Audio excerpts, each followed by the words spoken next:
اپنے گھر والوں پر اپنی اولاد پر خرچ کرنا بھی صدقہ ہے، اس میں بھی کنجوسی نہیں کرنی چاہیے۔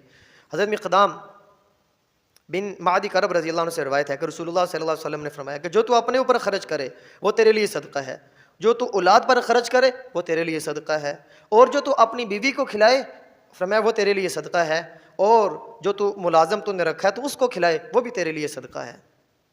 یعنی اپنے اوپر خرچ کرنا، بچوں پر خرچ کرنا، بیوی پر خرچ کرنا، ملازم پر خرچ کرنا، سب پر خرچ کرنا، آپ صلی اللہ علیہ وسلم کیا فرما رہے؟ یہ صدقہ ہے۔ اس لیے گھر میں کوئی چیز لانا تو کھانا لانا اچھا لے کر آنا، کوئی چیز لے کر آنا تو اچھی لے کر آنا، یہ نہ ہو کہ آدمی بچت کے ذریعے ایسی چیز لے کر آئے کہ جو نقصان دے طبیعت کو، بعد میں سب بیمار ہو جائیں، کب تک انسان کی صحت رہتی ہے؟ اس لیے اپنے اوپر اللہ رب العزت نے اگر مال و دولت سے نوازا ہے تو یہ اللہ کی نعمت ہے، اور یہ نعمت انسان کو نظر بھی آنی چاہیے۔ آپ صلی اللہ علیہ وسلم کے پاس ایک صحابی آئے اور مالدار تھے، آپ علیہ السلام کو معلوم تھا، لیکن انہوں نے کپڑے ایسے پہنے، کوئی پرانے سے کپڑے پہنے ہوئے۔ آپ صلی اللہ علیہ وسلم نے پوچھا کہ تیرے پاس؟ اس نے کہا رسول اللہ بڑا مال ہے۔ اس نے مال گنایا، اتنے جانور ہیں اور یہ بھیڑ بکریاں ہیں، یہ اونٹ ہیں۔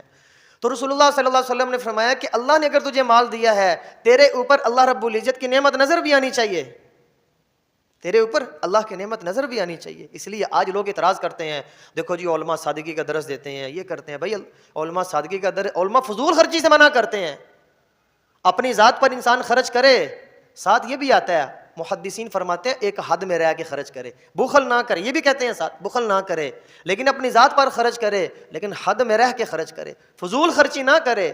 قرآن میں اللہ رب العزت فرما رہے ان المبذرین کانوا اخوان الشیاطین، فضول خرچ شیطان کے بھائی ہیں۔ اس لیے ہمیں اس چیز کا بھی خیال کرنا چاہیے۔ ہاں اعتدال، میانہ روی، یہ سب سے بہترین ہے۔